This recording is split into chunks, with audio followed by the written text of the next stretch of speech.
Good morning, ladies and gentlemen. Welcome back to this Monday morning with Business Coach Malloy. And I know we are on the series of marketing, but today, with all that is happening in the world, it was important to step away from that and look at reality. We are coming to the end of March. We're coming to the end of March, and we're planning for 25, 26. We are starting 25, 20. Sorry, 26, 27. We're starting 26, 27 with a great deal of uncertainty.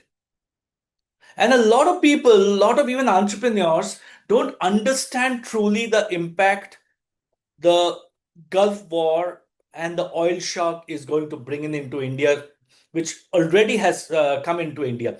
Give a very simple example. Induction stoves are out of market.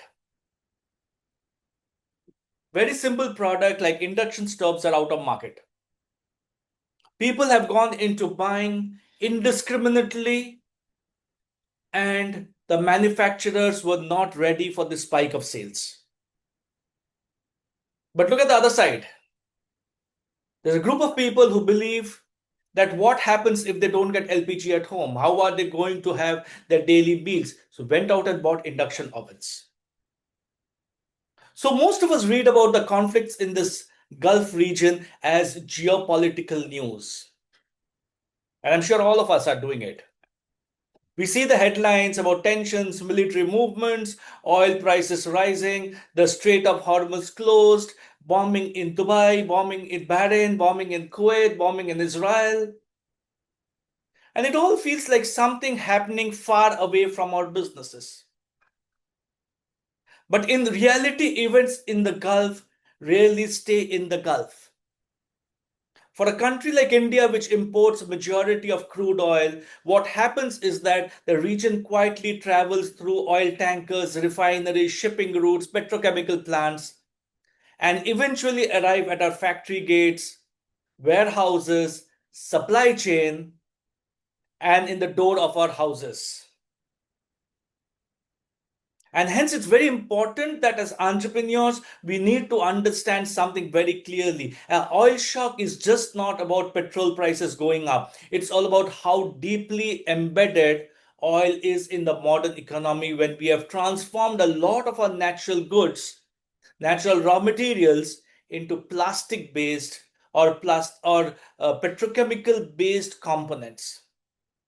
Oil sits inside plastics, packaging, textiles, furnitures, automobiles, logistics, transportation. And in many ways, this is the invisible thread connecting a large part of the Indian industry, or the modern industry for that matter. And when the thread is disturbed, the effects do not remain limited to oil companies. They begin spreading across industries, sometimes slowly, sometimes suddenly. And today I want you to explore three questions with you. First, what actually happens inside industries when crude supply tightens and refineries begin adjusting production? Second, what early signs entrepreneurs should watch for before the disruption becomes visible to everyone? And third, what practical steps businesses can take now to reduce the impact now that it's already on our doorstep? We can't do a 5 year planning and we can't do a 3 year planning. We need to do a risk mitigation for today because geopolitical events now and in the future will be outside our control. What we can do is how prepared are we? So let me do a quick sectoral impact about how oil moves through industries and let us now talk about the real impact. When crude supply becomes uncertain, the first reaction does not happen at petrol pumps. It happens inside refineries and petrochemical plants. Refineries begin adjusting their output. Instead of maximizing petrochemical feedstock, they start prioritizing essential fuels like diesel, aviation fuel, and LPG. And that is where the chain reaction starts. Because once petrochemical feedstock becomes lighter and tighter, the disruption starts across all sectors. Let me show you how this ripple moves through the economy. Petrochemicals, the starting point. When refining patterns change, the supply of key molecules such as naphtha, ethylene, and propylene becomes tightening. These chemicals are just not obscure industrial outputs that none of us even bother to think about. They are the building blocks of modern manufacturing. From plastics to packaging to textiles to foams, thousands of products begin their life in petrochemical plants. So when feedstock becomes tight, industries downstream begin to notice the delays in the material availability, and this is where the first industrial ripple effect starts. The second sector where the impact becomes visible is plastics and packaging. Almost every product we manufacture today requires packaging. Food products, pharmaceuticals, consumer goods, industrial components, everything depend on packaging. And most modern packaging materials come from petrochemical resins. When resin supply tightens, packaging manufacturers begin supply delays. Suddenly, delivery timelines stretch. What used to take a few days can take much, much longer. And when packaging slows down, it affects multiple industries simultaneously. Something that we probably don't know is one of the early impact of uh, uh, this petrochemical shock is foam manufacturing. Today, we are all sleeping on mattresses which are made of foam and not of coir. Products like mattresses, sofa, car seats, insulation panels all depend on polyurethane foam. And the polyurethane foam is derived from propylene based chemicals. So when propylene supply tightens, and they will tighten because a lot of the feedstocks are getting into ethanol, the foam manufacturers are facing material constraints. Mattress companies begin seeing delays in foam supply. Furniture manufacturers feel the same pressure. Even automobile setting systems depend on this material, so the ripple continues through the system. Now let's move to the next one, automobile. This is not surprisingly dependent on petrochemicals. A modern car contains a large amount of plastic. Dashboards, bumpers, door panels, electrical insulation, interior trims, many of these components depend on petrochemical polymers. So when polymer supplies become unstable, auto component manufacturers begin facing disruptions. And sometimes a shortage of a single component can slow down the entire supply chain. Textiles, we all know textiles is linked to petrochemicals. Synthetic fibers such as polyester, nylon originate from petrochemical feedstocks. If petrochemical supply tightens, synthetic yarn production is affected. If petrochemical uh, uh, cycle tightens, it impacts textile mills, garment manufacturers, export oriented apparel business. And for a country like India with a large textile industry, this ripple can become significant. Next, construction also feels the impact. Bitumen used in road construction is a crude derivative. Many of us did not know this. And many construction materials also depend on chemical additives derived from petroleum. So when refining output changes, infrastructure projects can experience delay in material supply. Then comes in the most commonest, transportation. Diesel powers most of India's trucking network. Shipping relies on bunker fuel. Aviation depends on jet fuel. So energy disruptions quickly affect the movement of goods and people around the economy. And remember, this is March. A lot of people are traveling around, setting up their plans for next year. So when transportation slows down, every industry begins to feel the effect.